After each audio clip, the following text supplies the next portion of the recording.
الحمد لله رب العالمين الرحمن الرحيم مالك يوم الدين يا أيها الذين آمنوا اتقوا الله حق تقاته ولا تموتن إلا وأنتم مسلمون يا أيها الناس اتقوا ربكم الذي خلقكم من نفس واحدة وخلق منها زوجها وبث منهما رجالا كثيرا ونساء واتقوا الله الذي تساءلون به والأرحام إن الله كان عليكم رقيبا يا أيها الذين آمنوا اتقوا الله وقولوا قولا سديدا يصلح لكم أعمالكم ويغفر لكم ذنوبكم ومن يطع الله ورسوله فقد فاز فوزا عظيما أما بعد فإن خير الحديث كتاب الله وخير الهدي هدي محمد صلى الله عليه وسلم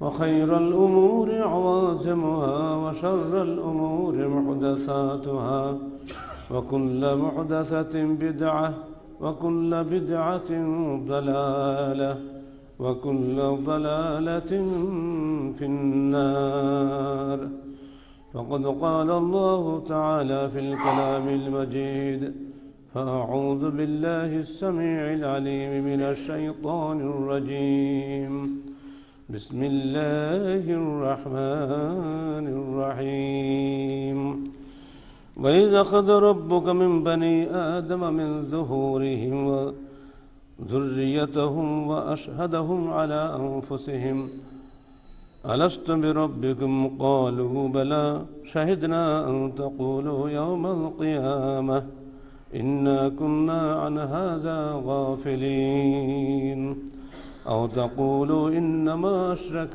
آباؤنا من قبل وكنا ذرية من بعدهم أفتهلكنا بما فعل المبطلون যাবতীয় প্রশংসা আল্লাহ রাব্বুল আলামিনের জন্য এবং যাবতীয় দরুদ ও সালাত শেষ নবী মুহাম্মদ রাসূলুল্লাহ সাল্লাল্লাহু আলাইহি ওয়াসাল্লামের জন্য। আল্লাহ পাক মানুষকে বিশ্বের সেরা সৃষ্টিরূপে সৃষ্টি করেছেন এবং তাদেরকে সবচেয়ে সম্মানিত সৃষ্টি হিসেবে তিনি নিজেই কোরআনে বর্ণনা করেছেন। ওয়ালাকাদ কাররামনা বনি আদম ওয়া হামালনাহুম আলাল বাররি ওয়াল বাহরি ওয়া রাযাকনাহুম মিনাত তাইয়্যিবাতি ওয়া ফাদ্দালনাহুম আলা কাসীরিন মিম্মান খালাকনা তাফদীলা। আল্লাহ সূরা বনী ইসরাঈলের মধ্যে বলছেন যে আমরা মানুষকে অর্থাৎ আদম সন্তানকে সম্মানিত করেছি এবং তাদেরকে বহু সৃষ্টির উপরে সকল সৃষ্টির উপরে ফজিলত অর্থাৎ মর্যাদা দান করেছি, তাদেরকে পবিত্র রুজি দান করেছি ইত্যাদি। কিন্তু আজকে সূরা আরাফের এই আয়াতগুলিতে 172-73 নম্বর আয়াতে মানুষের একবার জন্মের সূচনা পর্ব সম্পর্কে মানব জাতিকে অবহিত করা হয়েছে। এর কারণ মানুষের আয়ু অত্যন্ত কম, পিছনের খবর সে জানে না, তাই মনে করিয়ে দিতে হয় তার ইতিহাস সম্পর্কে। এটা দিয়ে প্রমাণ হয় যার ইতিহাস জ্ঞান নেই সে আসলে জ্ঞানী নয়। তো মানব সৃষ্টির ইতিহাস যদি মানুষ না জানে সে নিজের অস্তিত্ব সম্পর্কে জানতে পারবে না। এজন্য আল্লাহ পাক এখানে আমাদের কাছে সেই বর্ণনা দিয়েছেন। আল্লাহ বলছেন ওয়াইজ আখাযা রাব্বুকা মিন বনি আদম মিন যুহুরিহিম যুররিয়াতাহুম, স্মরণ করো সেই সময়ের কথা যখন তোমার প্রতিপালক আদম সন্তানদেরকে তাদের পিঠ থেকে তাদের সন্তানদেরকে বের করেছিলেন। এখানে তাদের পিঠ বলতে আদমের পিঠ। আদমের পিঠে আল্লাহ পাক ডান হাতে এক মুঠোতে যতগুলো এসেছে সবগুলো বের করেছেন, বাম হাতে পিঠের আরেক পাশ থেকে যা বের করেছেন সেগুলো সব তার হাতের মধ্যে এসে গেছে। এই কথাটি আমাদের স্মরণ করে দেওয়া হচ্ছে আয়াতের মাধ্যমে। ওয়া শাহাদাহুম আলা আনফুসিহিম, অতঃপর তাদেরকে কাছ থেকে তিনি সাক্ষ্য গ্রহণ করলেন, আলাস্তু বিরাব্বিকুম, আমি কি তোমাদের প্রভু নই? ক্বালু বালা, সবাই তখন আমরা বলেছিলাম হ্যাঁ।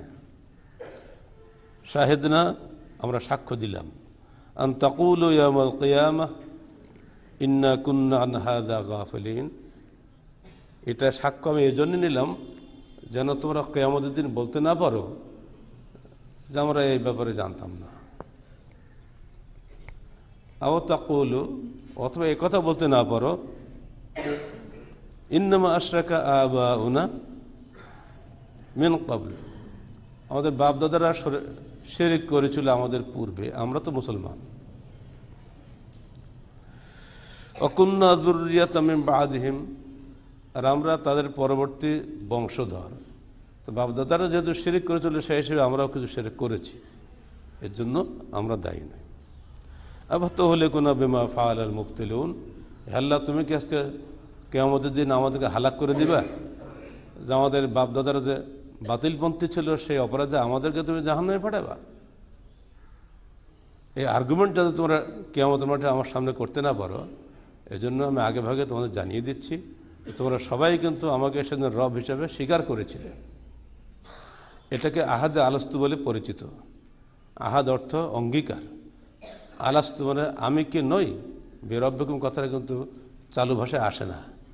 আলাস্তু বেরব্বিকুম, আমি কি তোমাদের প্রভু নই, এই যে ওয়াদা সেদিন নেওয়া হয়েছিল সেই ঘটনাটা এখানে সংক্ষেপে এসেছে, ব্যাখ্যা এসেছে হাদিসে। রাসূলুল্লাহ সাল্লাল্লাহু আলাইহি সাল্লাম মুসলিম সাহাবা ইকরামের সামনে এই ঘটনা বর্ণনা করেছেন। আপনারা মিশকাত যদি বাড়িতে থাকে তাকদীর অধ্যায় খুলে দেখবেন, শেষ দিক পাবেন 121 নম্বর হাদিসে। আজকে যেখানে আমরা হজ করি আরাফাতের ময়দানে, ওটার নাম ছিল সেই সময় মুআন। এইখানে এই অনুষ্ঠানটা হয়েছিল।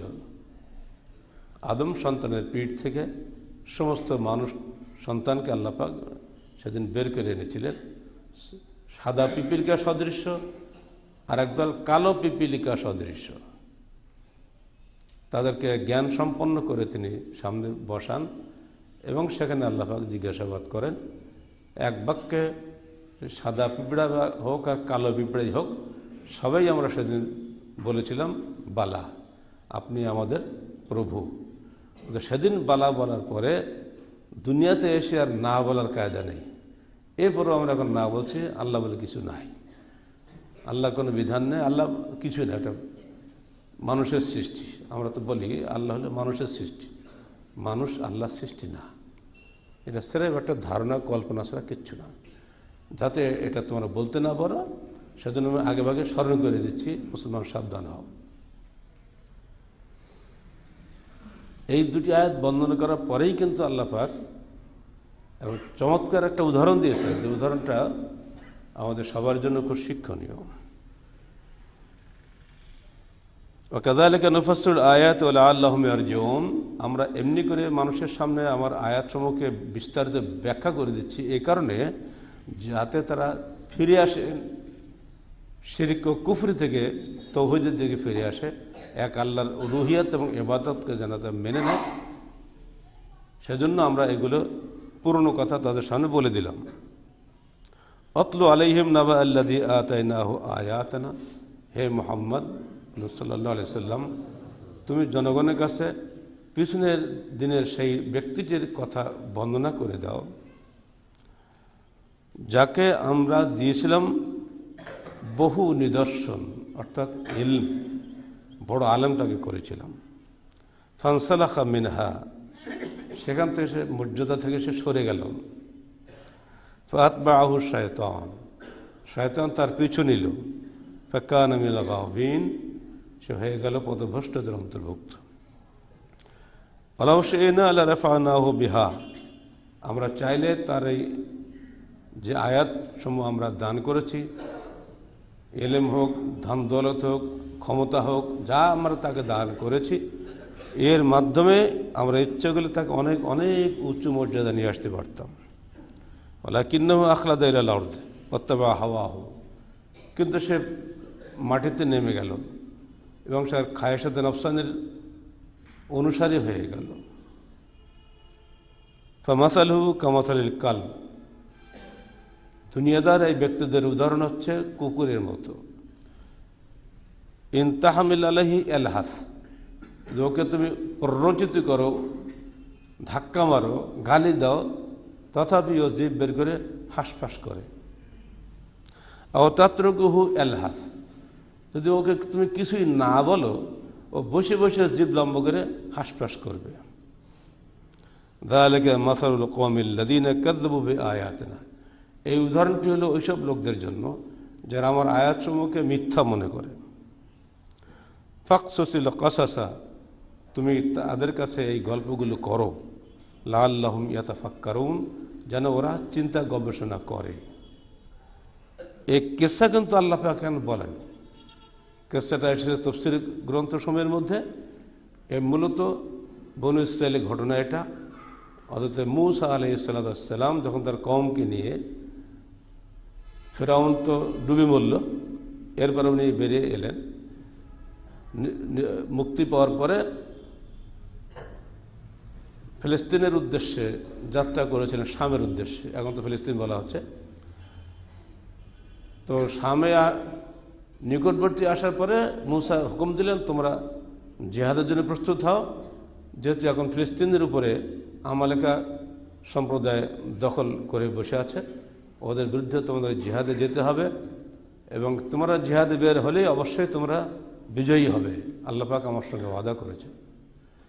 ওরা বিশ্বাস করল না, বলে এই বিশাল সাম্রাজ্যের সঙ্গে লড়াই করে আমরা মরবো নাকি, আত্মহত্যা করবো, বিশ্বাস করেনি। ফলে আল্লাহ পাক তাদের উপরে গজব নাজিল করলেন। 40 বছর তারা সীমানাহীন কারাগারে আটকে থাকলো, যাকে তিহ প্রান্তর বলা হয়, এখন যেন সিরিয়ার মধ্যে পড়েছে। প্রতিদিন সকালে ওরা ঘোড়ায় উঠে যাত্রা করত মিশরের দিক দিয়ে, যেখান থেকে ওরা এসেছিল। সারাদিন ঘুরে ঘুরে আবার সেখানে আসত। আল্লাহ পাক এমন অদৃশ্য প্রাচীর নির্মাণ করে দিয়েছিলেন যে ওই বলা হয়তো 10 বর্গ কিলোমিটার, ওর উপরে কোথাও যেতে পারত না, সারাদিন ঘুরে ঘুরে ওখানে থাকত। এমনি করে 40টা বছর তাদের ঘুরতে হয়েছে। এর মধ্যে মূসা আলাইহিস সালাম মারা গেলেন, তার ভাই হারুন আলাইহিস সালাম মারা গেলেন। না খেয়ে মরে মূসা শেষকালে দোয়া করলে আল্লাহ কাছে, আল্লাহ সব মরে যাবে, সব গাছ নেই, পালা নেই, কিছু নেই, প্রচণ্ড রোদ। আল্লাহ পাক দয়া করলেন, ওয়াযাল্লালনা আলাইহিম গামাম ওয়া আনজালনা আলাইহিম মান্না ওয়া সালওয়া, আল্লাহ তাদের উপরে মেঘের ছায়া দান করলেন এবং তাদের উপরে আসমান থেকে মান্না সালওয়া নাজিল করলেন। তারা ওই খেয়ে খেয়ে বেঁচে থাকলো, কিন্তু আল্লাহর হুকুম মানেনি। যে আল্লাহ বললো জিহাদ করো, জিহাদে যাব না, ঘরে বসে আরামসে খাবো, কষ্ট করতে রাজি নেই। 40 বছর ভোগান্তি হওয়ার পরে সেই জিহাদ করতেই হলো। মূসার ভাগিনা ইউশা বিন নূনের নেতৃত্বে ওরা জিহাদে বের হলো। বের হলেই কিন্তু জিতে যাবে, আল্লাহ আগে ওয়াদা করছে, তোমরা খালি বের হও না কেন? তো বের হওয়ারই সাহস নাই। সেই জিহাদই করলো, অবশেষে তার বিজয়ী হলো, বায়তুল মুকাদ্দাস দখল করলো। এই হলো সংক্ষিপ্ত ইতিহাস। এই যে কেন জিহাদ তারা করেনি, কারণ হলো এই যেটা আল্লাহ পাক একটু আগে শোনালেন, যে আমি তাকে বহু ইলম দিয়েছিলাম। এটা নাম এসেছে তাফসীরুল কিতাবে, বালআম বাহুরা। বনু ইসরাঈলে অত আলেম নাকি হয়নি। সে যা দোয়া করতো আল্লাহ তাকে কবুল করতেন। তো বনু ইসরাঈলে তো আসলে প্রচণ্ড দুষ্টু লোকেরা, এরা ইহুদ নাসারারা জাত দুশ্মন সব। এরা দেখলো যে কীভাবে কি করা যায়। ওই আমালেকা সম্প্রদায়ের সঙ্গে যুদ্ধ করতে পারা যাবে না, কী করতে হবে? তখন বুদ্ধি শিখিয়ে দিয়েছিল এই মৌলানা সাহেব, যে তোমরা তো পারবে না, তবে আমি মূসার বিরুদ্ধে দোয়া করতে পারবো না, কারণ ও আল্লাহ নবী, ওনার বিরুদ্ধে দোয়া করলে উল্টো অ্যাকশন হবে। প্রথম দিন রাজি হয়নি, পরের দিন রাজি হয়নি, পরের দিন ওর বহু সোনার রূপা নিয়ে, হাদিয়া দোহবা নিয়ে ভর্তি বাড়ি চলে গেছে নেতারা সব। তো বউ বললো, দেখেন এত হাদিয়া তোফা নিয়ে এসে লোকগুলো বারবার আসতেছে, নেতা আমাদের, তা আপনি ফিরিয়ে দেবেন? আপনি দোয়া করেন, আল্লাহ কবুল না করে না করলেও। যুক্তি তো ভালোই, এদিকে লোভনীয় হাদিয়া তোহবার একেবারে রাশি পড়ে আছে সামনে, সোনা রূপাও সারা জীবন যা ইনকাম করেনি তার বহুগুণ বেশি।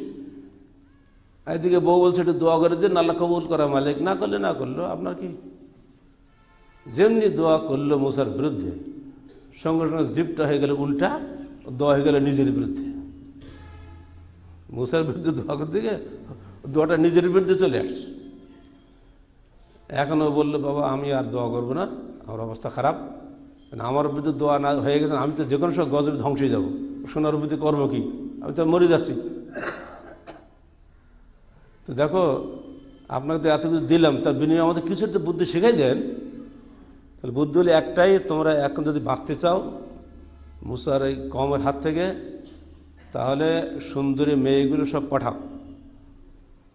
পাঠিয়ে মুসার দলে যে সমস্ত নেতারা আছে নেতাদের বাড়িতে পাঠাও, নেতারা যেভাবে খুশি ওদেরকে ভোগ করুক, জেনা ব্যবস্থা ছড়িয়ে পড়ুক, আল্লাহর গজব নাজিল হবে, তাতে ধ্বংস হয়ে যাবে, ওই দোয়া করে কিচ্ছু হবে না। বুদ্ধি শিখে দিয়ে গেল। এই বুদ্ধিতে তাই করা হলো। মুসার কওমের নেতৃবৃন্দ যারা ছিল সবগুলো সুন্দরী নারীর লোভে পড়ে গেল, আল্লাহর গজব ওখানে নাজিল হয়ে গেল। একে দিনে 70,000 খতম আল্লাহর পক্ষ থেকে। এমন গজব আসলো, এখন আপনারা তাকে এইডস বলছেন, কী সব নাম টাম দিচ্ছেন না, সে যুগে এগুলো হয়েছিল।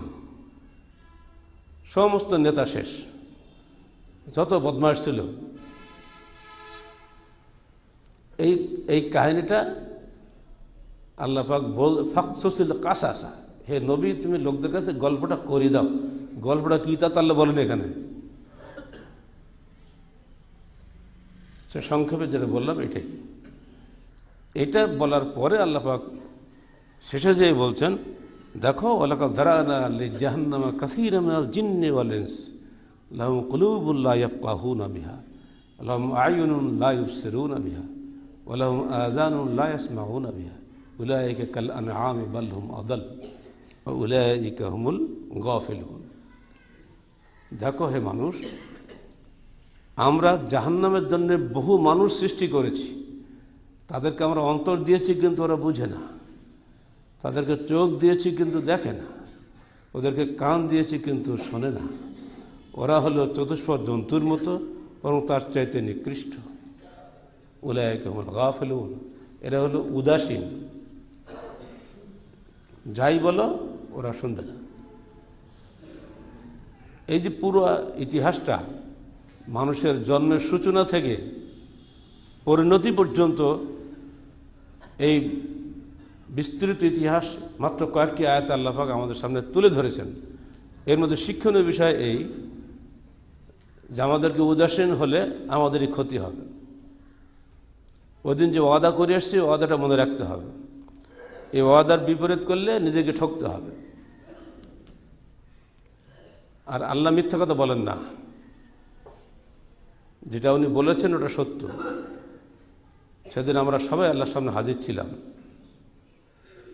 কোনো যুক্তি দিয়ে খণ্ডন করা যাবে না। ছোট্ট একটা মশার মধ্যে যা কিছু আছে, তার দেহে রক্ত আছে, বীর্য আছে, গোশত আছে, হাড্ডি আছে, চোখ আছে, কান আছে, বোধশক্তি আছে, আছে না?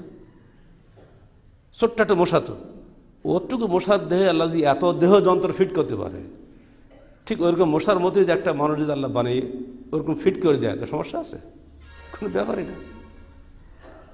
হাদিসে এসে পিপিলিকার মতো আমাদের বোঝানোর জন্য, আসলে কেমন আল্লাহ ভালো জানে, গায়েবী খবর। আজকাল অনুপরমাণুর যে বিষয়গুলো আমাদের সামনে আসতেছে, তাতে দেখা যায় যত ছোট তত শক্তিশালী। অণু থেকে হয়েছে আর পরমাণু, আর সেইখান থেকে যে বিশাল শক্তিশালী বোমা তৈরি হচ্ছে, সারা পৃথিবীর চোখের পলকে শেষ করে দিতে পারে। আল্লাহ পাক আমাদেরকে সৃষ্টি করে ওয়াদা নিয়েছেন, ওয়াদা যেন ভুলে না যায়, আর এটা মনে করে দেওয়ার দায়িত্ব তাঁর। তিনি দিয়েছেন কোরআনের মধ্যে দায়িত্ব খতিবদের, তারা দিচ্ছেন আপনাদের সামনে তুলে ধরে, যেন পিছনে কথা ভুলে না যায়। তবে কি এটাও সাবধান করে দিয়েছেন, অধিকাংশ লোকই উদাসীন। আল্লাহ পাক বান্দাকে জান্নাতে নিয়ে যেতে চান। প্রশ্ন হতে পারে, আল্লাহ তো বলছেন আমি জাহান্নামের জন্য বহু মানুষ সৃষ্টি করেছি। এই সাহাবায়েকেরা এই প্রশ্ন করেছিল। একদিন আল্লাহ রসুল 2 হাতে 2টা খাতা নিয়ে হাজির হলেন, দিয়ে বলেন দেখো আমার এই ডান হাতের এই খাতার মধ্যে সমস্ত জান্নাতি লোকদের তালিকা আছে, বাম হাতের এই খাতার মধ্যে জাহান্নামীদের তালিকা আছে। জাফাল কলম, কলম শুকিয়ে গেছে, পুনরায় লেখা হবে না বলে খাতা ছুঁড়ে ফেলে দিলেন। তো সাহাবা এখন বললেন যে হে আল্লাহ রসুল, যদি আল্লাহ পাক সব লিখিয়ে রেখে থাকেন তা আমাদের তো আমল করা কি দরকার? যে যে ভাগের আছে সে তো সেখানেই যান। আল্লাহ রসুল জবাব যে দিয়েছিলেন সেটা আমাদের সবারই জানা প্রয়োজন। বলেছিলেন দেখো তকদিরের খবর আল্লাহর হাতে, লাহু মাকাদিরুস সামাওয়াতি ওয়াল আরদ, আসমান জমিনের সমস্ত অদৃশ্য মাফাতিউল গায়েব, গায়েবের চাবিকাঠি আল্লাহর হাতে, কারোর এটা জানার অধিকার নাই। আমরা কে কোন খাতার মধ্যে আসি আমরা কেউ জানি না। তো আমাদের যে দায়িত্ব এই ওয়ালাকিন সাদ্দাদু ওয়া কারিব, তোমার সাধ্যমতো সৎকর্ম করে যাবে এবং সবসময় মধ্যপন্থী হবে, শৈথুল্যবাদীও নয়, অর্থাৎ উদাসীন হবে না, চরমপন্থীও নয়, পান থেকে চুন খসলে কাফের হয়ে গেল গলা কাটো, এটা চলবে না। আবার কিছুই করবো না, জান্নাতে অবশ্যই যাব, এই ধারণাও কখনো করবে না। আমাদের দায়িত্ব কাজ করে যাওয়া। শেষে আল্লাহ রসুল বললেন দেখো আমি আল্লাহর কসম করে বলছি তোমাদের আমল তোমাদেরকে জান্নাতে নেবে না, এমনকি আমাকেও না, যদি না আল্লাহ পাক আমার উপর বিশেষ রহমত করেন। সাহাবা কিরাম বললেন কেমন কথা হলো? আপনি শেষ নবী, আপনার আগে পিছনে সমস্ত গুনাহ মাফ, আপনিও জান্নাত যাবেন কি নিশ্চয়তা নেই? তো নাই, এটা আল্লাহর ইচ্ছা। আমার আমল আমাকে জান্নাতে নেবে না যদি আল্লাহর রহমত না থাকে। অতএব তোমার সাবধান, আল্লাহর রহমত তলাশের জন্য সাধ্যমতো চেষ্টা করে যাও। এরপরে তকদিরে যা আসে সেটা তো হবেই। অন্য হাদিসে আসছে একটা মানুষ সারা জীবন জান্নাতে আমল করলো, শেষ মুহূর্তে গিয়ে এমন কাজ করলো সে জাহান্নামের অধিকারী হয়ে গেল। ওয়াইনাল আমালু বিল খাওয়াতিম, শেষ আমল দেখেই তার ব্যাপারে সিদ্ধান্ত হবে। অতএব তোমাদের শেষ আমল যেন এমন না হয় যে তোমাকে জাহান্নামে যেতে হয়। অতএব বান্দা সাবধান। এগুলি হলো এই আয়াতের ব্যাখ্যায় আল্লাহ রসুল আমাদেরকে বলে দিয়েছেন। এগুলো সবই মিশকাতে প্রথম দিকে আনা হয়েছে। এরপরে আপনি যখন দুনিয়া চলবেন কিভাবে, সেখানে আল্লাহ পাক দুটো পথ বলে দিয়েছেন। ইন্না হাদায়নাহুস সাবিলা ইম্মা শাকিরা ওয়া ইম্মা কাফুরা, আমরা তোমাদের সামনে রাস্তা বলে দিয়েছি। এই দুটো রাস্তা তোমার সামনে, হাদায়নাহু নাজদাইন, দুটো পথ বলে দিয়েছি। এক্ষণে তুমি যে কোনো একটা পথ বেছে নিতে পারো। তুমি শাকের হতে পারো, অর্থাৎ আল্লাহর কৃতজ্ঞ বান্দাদের অন্তর্ভুক্ত হতে পারো, আইম্মা কাফুরা, অথবা অকৃতজ্ঞ বান্দাদের মধ্যে তুমি হতে পারো। এটাই ইচ্ছার স্বাধীনতা তোমাকে দেওয়া হয়েছে। যেমনি নাচা তেমনি নাচে, পুতুলের কি দোষ, এই গান গিয়ে আল্লাহর কাছে পাত্তা পাওয়া যাবে না। তোমাকে আল্লাহ পাক স্বাধীনতা দিয়ে দিয়েছেন, তুমি ইচ্ছা করলে ভালো মন্দ যে কোনো একটা তুমি বাছাই করে নিতে পারো। কে জাহান্নামে যাবে কে জান্নাতে যাবে এটা আল্লাহর ইচ্ছা, কেউ কিচ্ছু বলার নেই। আপনার হাদিস জানেন, এর আগে শুনছেন, 99টা মানুষকে খুন করার পরও সে ব্যক্তি জান্নাতে গেল কিভাবে? তাকে আল্লাহ জান্নাতের জন্য সৃষ্টি করেছেন, কিন্তু অন্যায় করতে করতে করতে শেষ মুহূর্তে চলে এসে তার ভেতরে অনুভূতি সৃষ্টি হয়েছে, সে এখন তওবা করে ফিরে আসতে চায়। আর এই জন্য অন্য হাদিসে আসছে কুল্লু বনি আদম খাত্তাউন ওয়া খায়রুল খাত্তাইনা আত-তাওয়াবুন, প্রত্যেক আদম সন্তান ভুলকারী, আর শ্রেষ্ঠ ভুলকারী সেই যে শ্রেষ্ঠ তওবাকারী। এজন্য আল্লাহ রসুল প্রতিদিন 100 বার করে তওবা পড়তেন। তার তো কোনো গুনাহ খাতা ছিল না, তাই তিনি তওবা পড়তেন 100 বার। আমরা তো সারাদিনে একবার পড়ি না। আস্তাগফিরুল্লাহাল্লাযী লা ইলাহা ইল্লা হুয়াল হাইয়ুল কাইয়্যুম ওয়া আতুবু ইলাইহি, এই দোয়াটি আল্লাহ রসুল দৈনিক প্রায় 100 বার করে পড়তেন। বান্দা ভুল করবে আর বারবার তাকে আল্লাহর কাছে ক্ষমা চাইতে হবে। আল্লাহ যদি রহম করেন, দয়া করেন, ইনশাআল্লাহ তিনি আপনার তকদিরে পাল্টাই দিতে পারেন। জাহান্নামের মধ্যে ছিল, ওকে পাল্টে জান্নাতের মধ্যে দিয়ে দিলাম, সবই তার হাতে। সেই জন্য যে আয়াতগুলো সূরা আরাফে 132-33 থেকে 79 পর্যন্ত এসেছে, এই সবগুলো আমাদের জীবনে একটা অত্যন্ত শিক্ষণীয় বিষয়। বড় বিদ্বান, বড় দাতা, বড় শহীদ আমাদের কাছে হতে পারে, আল্লাহর কাছে কে আল্লাহ ভালো জানে।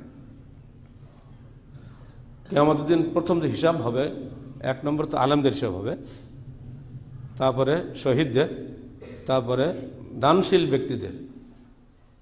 কারণ এই 3 জন ব্যক্তির প্রতি দুনিয়ার মানুষ বেশি কৃতজ্ঞ থাকে।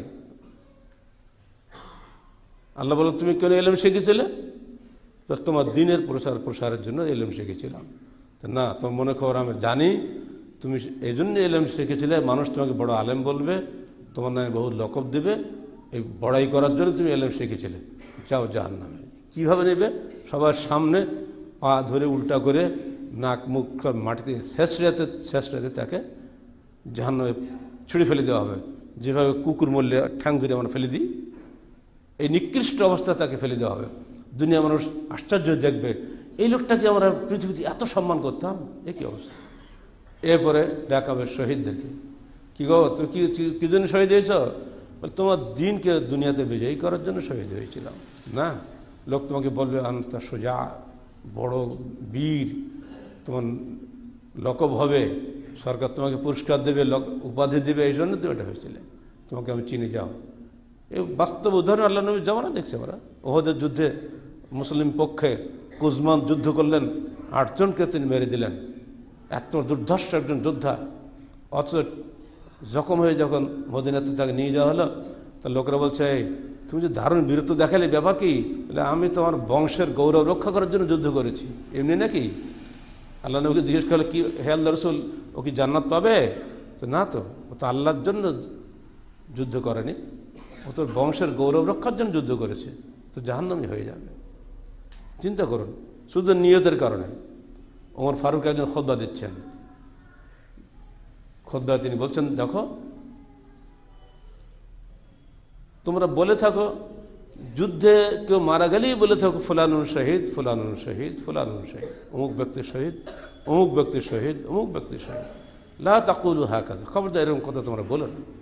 বাল কুলু কামা ক্বালা রাসূলুল্লাহ সাল্লাল্লাহু আলাইহি ওয়াসাল্লাম, মান কুতিলা ফি সাবিলিল্লাহি ফাহুয়া শাহীদ।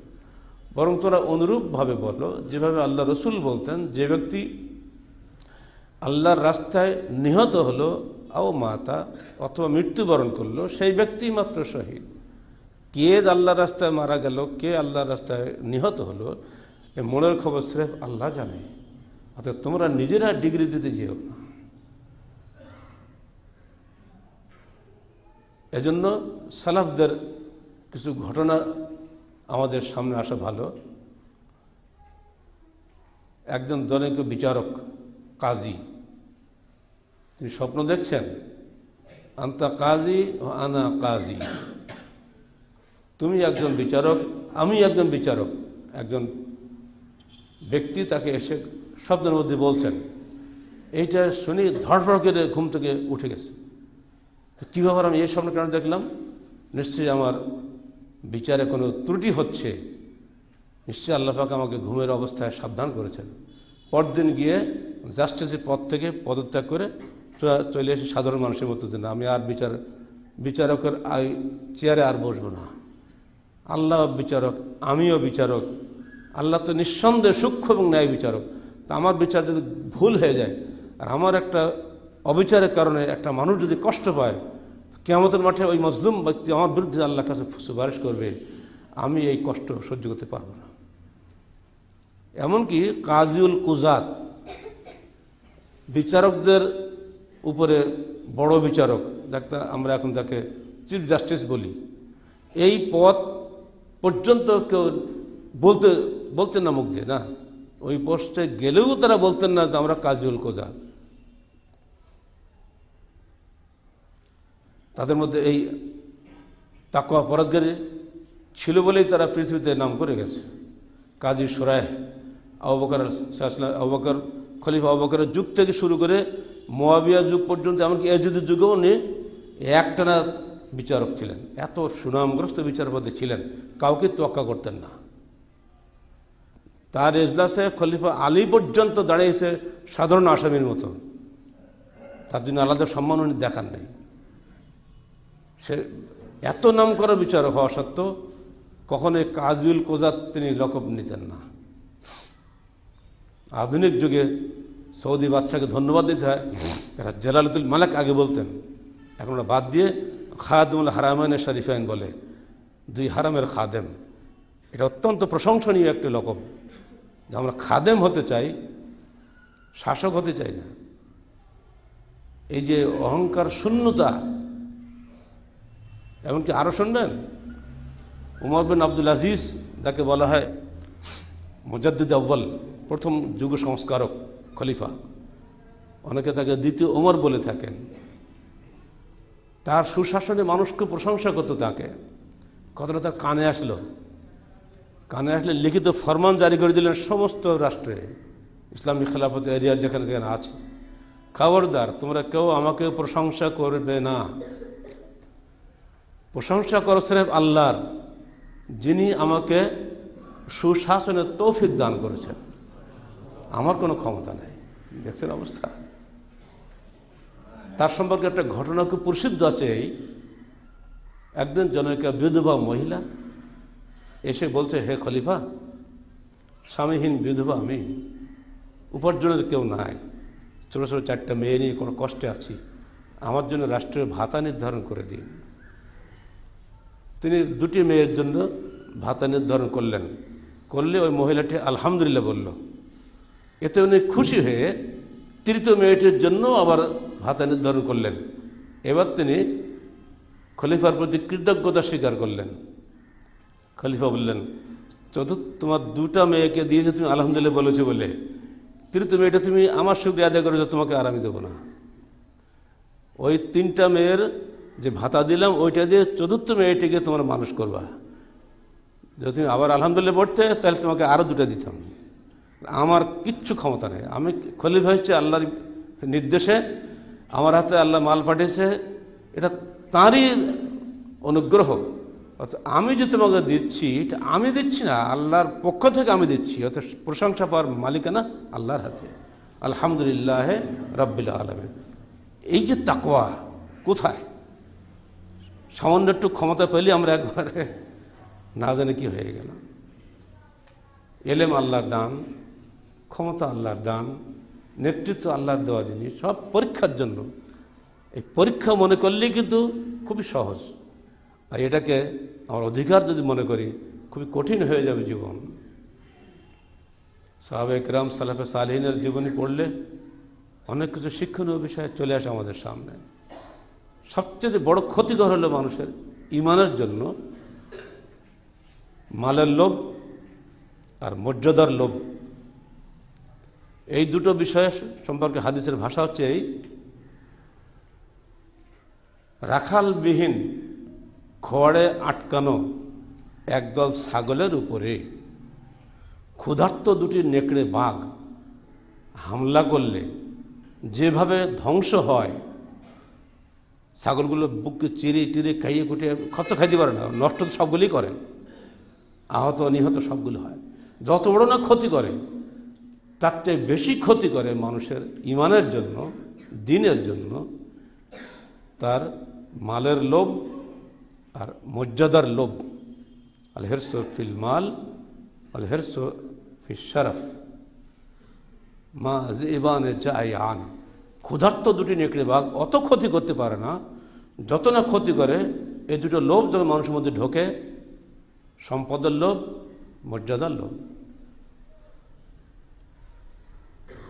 সম্পদের লোভের চাইতে বেশি ক্ষতি হলো মর্যাদার লোভী হওয়া। দেখেন না আজকাল অবস্থা, একটা মেম্বার একটা এমপি হতে মানুষ কি করে, পাগলের মতো। কারণ সম্পদের লোভে মানুষের সম্পদটাই পায়, কিন্তু মর্যাদার লোভ যখন মানুষের মধ্যে পেয়ে বসে, সে নিজের সমস্ত সম্পদ ওইটা পাওয়ার জন্য ব্যয় করে। এমনকি কোনো কোনো ক্ষেত্রে পত্রিকা আমরা দেখি নিজের সন্তানকে পর্যন্ত নিজে হাতে জবাকি দেয় অন্যকে ফাঁসানোর জন্য, প্রতিদ্বন্দ্বীকে ফাঁসানোর জন্য, মামলার আসামি করার জন্য। আল্লাহ রসুলের এই দৃষ্টান্ত বহু পূর্বেকার দৃষ্টান্ত। দুটো নেকড়ে বাঘের সঙ্গে তুলনা করেছেন উনি, সম্পদের মোহ এবং মর্যাদার মোহকে। এক বাস্তব জীবনে অত্যন্ত সত্যকর। আর এ থেকে বাঁচার জন্য সাহাবায়ে কেরাম, তাবেঈন এজাম, সালাফে সালেহিন সবসময় দূরে থাকতেন। তিনি নিজের পরিবারের জন্য দোয়া করতেন, আল্লাহুম্মা জাআল রিজকা আলা মুহাম্মদ কুতান, হে আল্লাহ তুমি মুহাম্মদের পরিবারের জন্য অনুরূপ রিজিক দান করো যা তাদের প্রয়োজন মিটে যায়, অর্থাৎ পরিমিত আহার দান করো। এর বেশি যখনই আপনি চাইবেন তখনই আপনি ওই দলভুক্ত হয়ে যাবেন যারা সম্পদের জন্য নিজের সব কিছু খোয়ায়। প্রয়োজনের অতিরিক্ত চাওয়া নিষিদ্ধ। আপনার প্রয়োজনের ভাববেন শেষ নাই, আসলে প্রয়োজনের অর্থই আমরা বুঝতে পারি না। এই প্রয়োজন যখনই সীমা ছাড়িয়ে যাবে, লোভ যখন বেড়ে যাবে, তখন ধ্বংসের কিনারে আমাদেরকে চলে যেতে হবে। আলহাকুমুত তাকাসুর হাত্তা যুরতুমুল মাকাবির। অধিক অধিক পাওয়ার আকাঙ্ক্ষা তোমাদেরকে আল্লাহ থেকে উদাসীন করে দেয়, যতক্ষণ না তোমরা কবরস্থানে চলে যাও। প্রয়োজনের অতিরিক্ত চাইলেই ওই ক্ষুধার্ত নেকড়ে বাঘের মতো কিন্তু আমরা হয়ে যাব। এজন্য আজকের বিশ্বের একেবারে এই বছরের পরিসংখ্যান অনুযায়ী বিশ্বের 99% মানুষের খাদ্য 1% মানুষে খাচ্ছে। আল্লাহ কিন্তু রুজি কিছু কম করেন নাই, যার যা প্রয়োজন সবই আল্লাহ দুনিয়া দিয়ে দিয়েছে। কিন্তু আধুনিক শোষণ অর্থনৈতিক ব্যবস্থার কারণে এই শোষণমূলক অর্থনীতি আজকে পৃথিবীর সমস্ত টাকা পয়সা নিয়ে যাচ্ছে, 1% লোকের পকেটে জমা হচ্ছে। আমেরিকারও ঠিক একই অবস্থা। ওয়াল স্ট্রিট যে আন্দোলন চলল প্রায় বছর 2 ধরে, এখন তো ঠান্ডা হয়ে গেছে, তারাও বলেছিল আমেরিকানদের 99% অর্থ সম্পদ 1% পকেটে জমা হচ্ছে, এটা আমরা চাই না। চিৎকারই সারা। কারণ সে দেশে গণতন্ত্র দ্বিদলীয় গণতন্ত্র, 2 দলই হলো বুর্জোয়া শোষকের দল। কে কাকে বলবে? ধনী রেখে চাইবে নিজের ধন আপনাকে দেওয়ার জন্য? কখনই দেবে না। ভোট আপনি তো তাদেরকে দিতে বাধ্য হবেন, ইচ্ছায় না দেন অনিচ্ছায় দিতেই হবে আপনাকে। বাস দিলেই তারা সুবিধা মতো লুটবে, গরিব চিরদিন এইভাবে শোষিত হতেই থাকবে। এই অর্থ ব্যবস্থা এটা আল্লাহর দেওয়া অর্থ ব্যবস্থা নয়। যার যা প্রয়োজন আল্লাহ সবই দুনিয়া দিয়ে দিয়েছেন। যদি আমরা যা পাই যদি অন্যকে দিয়ে দিতাম প্রয়োজন অতিরিক্ত, মানুষ কখনোই অর্থনৈতিকভাবে নির্যাতিত হতো না। এইখানে গিয়ে মানুষের লোভ মানুষকে সর্বনাশ করে দেয়। আপনার সংসারে 10 জন লোক বা 5 জন লোক বা 3 জন লোক খেতে কত টাকা লাগে? কিন্তু না, আপনি অত তুষ্ট নন। অথচ পাশেই আপনার একটা ভাই দেখেন, সে আপনার চেয়ে অনেক কম ইনকাম করে, কিন্তু সে আপনার চেয়ে সুখী। এটা 2টা ক্ষতি, এই যে আপনি যত বেশি টাকা পয়সা মালিক হবেন তত বেশি আপনাকে আল্লাহর কাছে হিসাব দিতে হবে। আর দুনিয়াতেও আপনি শান্তিতে থাকতে পারবেন না, কারণ আপনি ভালো করে জানেন কিভাবে টাকাটা আপনি এনেছেন। যতই আপনি বুঝিয়ে দেন ইনকাম ট্যাক্স অফিসারকে, আপনি ভালো করে জানেন। ফলে দুনিয়াতে আপনি ঘুম পড়তে পারবেন না, আত্মগ্লানির আপনাকে সবসময় ভিতরে ভিতরে কুড়ি কুড়ি খাবে। আর যখন আপনি দান করবেন তখন কিন্তু দেখবেন মনটা তৃপ্তিতে ভরে যাবে, আমি আজকে কিছু দান করলাম। যেটা দান করছেন ওটাই আপনার, যেটা রেখে দিচ্ছেন ওটা আপনার নয়, ওটা অন্যের। তাই নাকি? বিল্ডিং করছেন, বাড়ি করছেন, ব্যাংকে টাকা জমাচ্ছেন, কার? ওটা একটু আপনার নয়। যেটা আপনি দিলেন ওটাই আপনার, যেটা নিলেন রাখলেন ওটা আপনার না। এই চিন্তাটা যদি মুসলমানদের মধ্যে এসে যেত, তাহলে মুসলিম কান্ট্রিতে কোশ্চিন কালো ধনী গরিবের ব্যবধান থাকবে না। আমাদের চিন্তাটা একটু ঘোরাতে হবে। ঠিক অমনি করে সম্মান, নেতৃত্ব, কর্তৃত্বের বিষয়টা অনুরূপ। এজন্য আল্লাহ পাক কিছু মানুষকে সৃষ্টি করেন সমাজ পরিচালনার জন্য, যারা কঠোর হন, তারা দরদীয় হন। আলীকে জিজ্ঞেস করা হচ্ছে, আমির যারা হবে তারা তো ফেরেশতা স্বভাবের লোক হবে। তা আল্লাহ বিধান ছাড়া অন্য কোনো বিধান মানতে পারবে না? তো হে আলী, আপনি বলুন, এই দুষ্ট লোক যখন খলিফা হবে আমরা কি তার আনুগত্য করব? আলী বললেন, অবশ্যই আনুগত্য করবে। প্রশ্নকারী বলছে, কেন করব? তো দুষ্ট লোক। আলী বললেন, হ্যাঁ দুষ্ট লোক বটে, কিন্তু সে তোর উপকারও করে। কি করে? তুমি যে হজ করবে, হজের ব্যবস্থাপনা বিশাল ব্যাপার, তুমি পারবে? ওটা ওই দুষ্ট আমিরই করে দেয়। তোমার এই সমাজ পরিচালনার জন্য যা যা দরকার সব তো উনি করে। তোমার দ্বারা বহু দুষ্ট লোককে সাইজ করে, পিটিয়ে সোজা করে, উনি করে। যদি চোর বাটপাগুলো উনি পিটিয়ে ঠিক করে না রাখতো তো তুমি তো ঘুমিয়ে পড়তে পারতে না, এগুলো তুমি পারবা? অতএব তার দ্বারা আল্লাহ শুধু খারাপ কাজই করিয়ে নেয় না, তার দ্বারা আল্লাহ বহুত ভালো কাজও করিয়ে নেয়।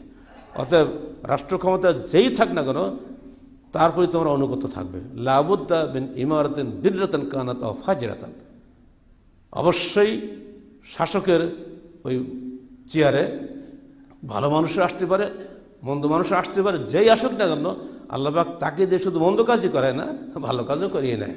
এই বলা পরে লোকটা তো ঠান্ডা হলো। তাও তো ঠিক, এই যে হজের ব্যবস্থাপনা বিশাল ব্যাপার না, সৌদি আরব যাচ্ছি আমরা, কি আমরা পারতাম নাকি? আমার তো খালি গালি দিয়ে সারা, এই বাচ্চা খুবই খারাপ করলো গো, আরে বাবা তুই ভালো করার ক্ষমতা তোমার আছে? অত একটা লোক খালি খারাপই করে না, ভালো কাজও করে। অত ভালোটাতে খেয়াল করো, আর যাতে খারাপ না করার জন্য আল্লাহকে দোয়া করো। আল্লাহ অন্তর ঘুরানো মালিক, তোমার কোনো ক্ষমতা নাই। সেই যুগে বসে আলী কারামুল্লাহ যখন নিজে কিন্তু একজন নিহত ব্যক্তি এত চমৎকার করে ব্যাখ্যা দিলেন, কিন্তু এই ব্যাখ্যা পছন্দ হয়নি ছেলেপিলের, তারা বেরিয়ে চলে গেল, তারা হলো খারেজি, জঙ্গিবাদী। এমনি করে একদিন আল্লাহ রসুল হাঁটছেন, আব্দুর রহমান সামরা ঘাড়ে হাত দেবো, এই আব্দুর রহমান সামরা আল্লাহ তাস্তাল ইমারা, তুমি নেতৃত্ব চেয়েও না, কারণ নেতৃত্ব চেয়ে যদি তুমি পাও তাহলে ওই নেতৃত্বের কাছেই তোমাকে সমর্পণ করা হবে।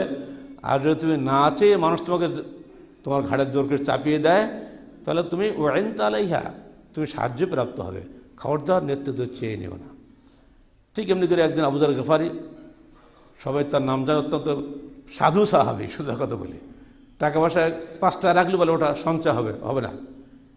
আবু যর গফারি গায়ে হাত দেয়, আবু যর গফারি তুমি 2 জন লোকের উপরেও যেন খবরদার আমির হও না, কারণ তুমি খুব আন্তা জাইফ, তুমি দুর্বল মানুষ।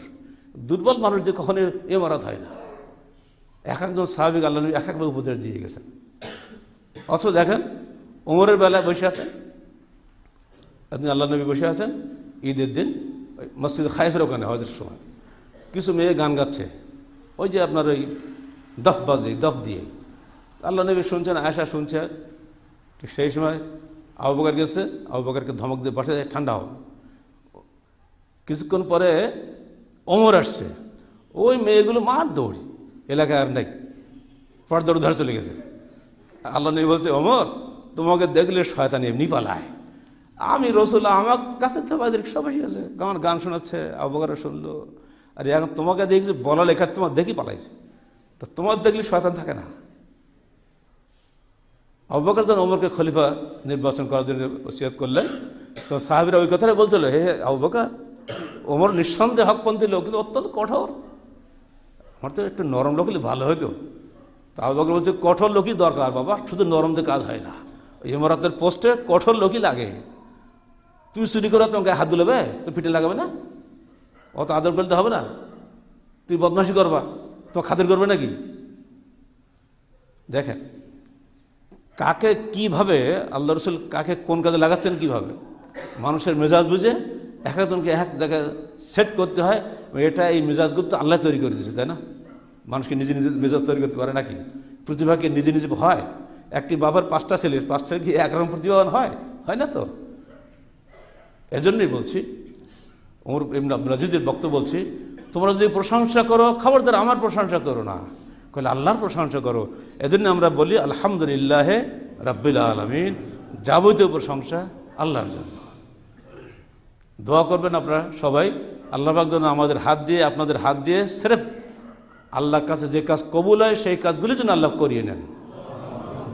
এমন কাজ যেন আল্লাহ না করা, যেটা করলে শয়তান খুশি হয়, আল্লাহ না খুশ হয়, ওই কাজ আমরা করতে চাই না।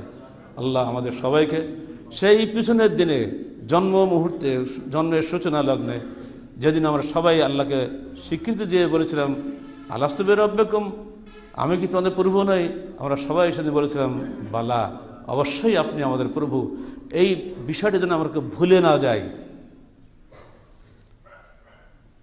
আল্লাহ প্রশ্ন করছেন, আফা হাসাবতুম আন্নামা খালাকনাকুম আবাসা ওয়া আনতুম ইলাইনা লা তুরজাউন, তোমরা কি ভেবে নিয়েছো আমরা তোমাদেরকে সৃষ্টি করেছি খেলার ছলে, তোমরা কখনোই আমার কাছে ফেরত আসবে না? আল্লাহ প্রশ্ন করছে, জবাব কি দেবেন? বলবেন না কবরেই থাকবো, আল্লাহর কাছে যাবো না বললে হবে? কোরআনের সর্বশেষ আয়াত সবসময় মনে রাখবেন, সূরা বাকারা 281 নম্বর আয়াত, ওয়াত্তাকু ইয়াওমান তুরজাউনা ফীহি ইলাল্লাহ, তোমরা ভয় করো সেই দিনকে যেদিন তোমরা সবাই ফিরে যাবে আল্লাহর কাছে। সুম্মা তুওয়াফা কুল্লু নাফসিন বিমা কাসাবাত ওয়া হুম লা ইউজলামুন, অথবা প্রত্যেকটা প্রাণী এই পৃথিবীতে যা কাজ সে করেছে কৃতকর্ম সময়ের যথাযথ পুরস্কার বা প্রতিফল সে পাবে। ওয়া হুম লা ইউজলামুন, কারোর প্রতি কোনো জুলুম করা হবে না। এটি হলো কোরআনের সর্বশেষ আয়াত, এটি সর্বশেষ বাণী বিশ্ব মানবতার কাছে কোরআনের। অতএব বান্দা সাবধান, আমাদেরকে অবশ্যই আল্লাহর কাছে ফিরে যেতে হবে। কবর আমাদের শেষ ঠিকানা নয়, কবর তো আমাদের 3 নম্বর ঠিকানা। এরপরে তো কিয়ামত আসবে, সেরপর বিচার হবে। এগুলো আমরা পুরোপুরি বিশ্বাস করি। ইসলামী বিশ্বাসের 6টি ভিত্তির মধ্যে একটা ভিত্তি হচ্ছে আল ইয়াউমিল আখির, আখিরাতের উপর বিশ্বাস করা, পরকালের উপর বিশ্বাস করা। অতএব সূচনা লগ্নে আলাস্তু বিরাব্বিকে মনে রাখতে হবে এবং আমাদেরকে আবার ফিরে যেতে হবে আল্লাহর কাছে। ওই আলাস্তু বিরাব্বিকের কৈফিয়ত যে দিতে হবে, এটা যেন সবসময় মাথায় থাকে। এটা মাথায় রেখে এই মৃত্যুর মিছিলের মধ্যে কে কখন হারিয়ে যাবো তো ঠিক নাই। এই সপ্তাহে তো আমাদের অত্যন্ত পরিচিত 2জন লোক হারিয়ে গেলেন আলমদের মধ্যে। কে কখন আল্লাহ কাকে ডাক দেবে কোনো ঠিক নাই। মৃত্যুর প্রস্তুতি প্রতি মুহূর্তে গ্রহণ করুন এবং প্রতি মুহূর্তে শোয়ার আগে নিজের হিসাবটা নিজে করবেন, ইনশাআল্লাহ ভালো হয়ে যাবেন। ওমর ফারুকের বক্তব্য, হাসিবু কমলা তো হাসাবু, নিজের হিসাব আগে নাও, আল্লাহর কাছে হিসাব দেওয়ার আগে। আমাদের এই বিষয়গুলো মনে রাখা ভালো। সবাইকে ফিরে যেতে হবে, আমাদেরকে খেলার ছলে আল্লাহ সৃষ্টি করেন নাই। বাংলাদেশে বিদেশি সংস্কৃতি, যেগুলো এক কথা অপসংস্কৃতি, একটার পরে একটা আসতেই আছে। আপনারা এই সংখ্যা তাহারিকের পর্নোগ্রাফির উপরে সম্পাদীয় দেখেছেন। এই পর্নোগ্রাফি হলো ল্যাংটা ছবির কারবার। এগুলো দিয়ে দেশের যুব সমাজকে ধ্বংস করার জন্য বিদেশিরা সবসময় চেষ্টা করে যাচ্ছে। এক এক সময় এক একটা আসে। গত কয়েক বছর থেকে একটা নতুন ঢুকেছে, ভ্যালেন্টাইন্স ডে, বিশ্ব ভালোবাসা দিবস। এই দিন আমাদের ছেলেমেয়েরা পরস্পর ভালোবাসা করবে। ভালোবাসা করা মানে তো বুঝতেই পারছেন কী করবে। বাবারা সাবধান থাকেন, ছেলেমেয়ে যেন ঘর থেকে বের না হয়। আমাদের সরকার এগুলো বাতিল করেন না, সরকার ইসলামী জলসার অনুমতি চাইলে বাতিল করে দেয়, আনন্দওয়ালা হাউজের অনুমতি চাইলে বাতিল করে না। কি চমৎকার! আমরা এগুলো খুবই খারাপ লাগে। ভ্যালেন্টাইন্স ডে বাতিল করে দেওয়া কী দরকার? তাই না, ওই দিনকাল যত পুলিশ র্যাব দিয়ে ঢাকা ভরে দেবে, যেন ওরা দুষ্টুমি না করে। আরে বাবা, দুষ্টুমি করার জন্য তো ভ্যালেন্টাইন্স ডে। ও ভালো করবে নাকি? রসগোল্লা খুলে রাখবা, এই মাসি বসিস না, হবে? র্যাবের কাজ হলো মাসি যেন না বসে। তো রসগোল্লা বন্ধ, ঝামেলা চুকে যায়। তামাম রাত এর বদমাশি করবে আর পুলিশ র্যাবগুলোকে খাটাই মারবে সরকার। কেন বাবা, দরকারটা কি? ভ্যালেন্টাইন্স ডে কি ইসলামের কোনো বিধান? এটা কি বাংলাদেশি কোনো সংস্কৃতি?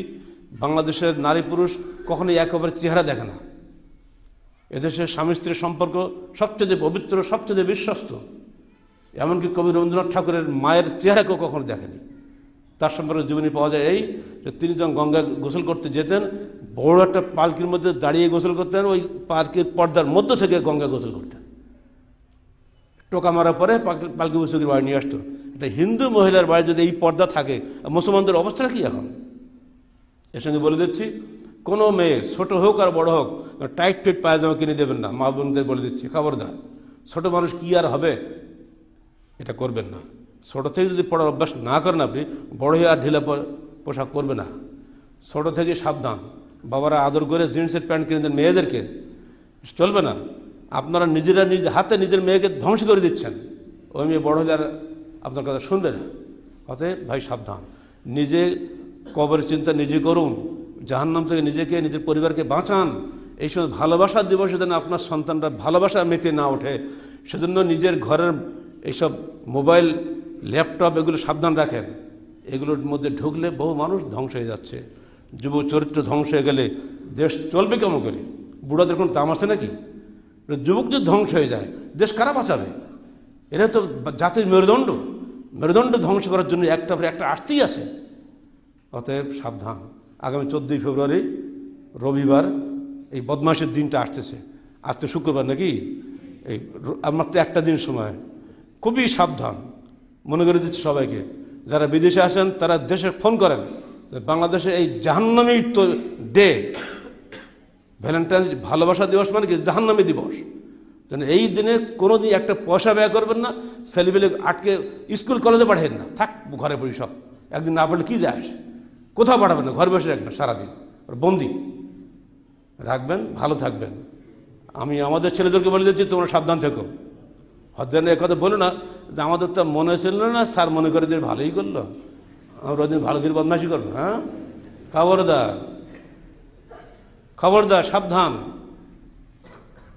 নিজের ক্ষতি পাগলও বুঝে, তোমরা বুঝো না। আল্লাহ পাক আমাদেরকে এই ধরনের অপসংস্কৃতির হাত থেকে বাঁচান। নারী পুরুষ সবার জন্য দায়িত্ব আছে, প্রত্যেকেই আল্লাহর কাছে কৈফিয়ত দেওয়া লাগবে, তোমাদেরকেও দেওয়া লাগবে। আল্লাহ পাক আমাদের সবাইকে দুনিয়াতে তার বিধান মেনে চলা তৌফিক দান করুন, এবং আল্লাহর কাছে যেন আমরা হাসতে যেতে পারি। আল্লাহ পাক যেন আমাদেরকে রহম করেন, জান্নাতের অধিবাসীদের মধ্যে যেন আল্লাহ পাক আমাদেরকে তালিকাভুক্ত করে নেন।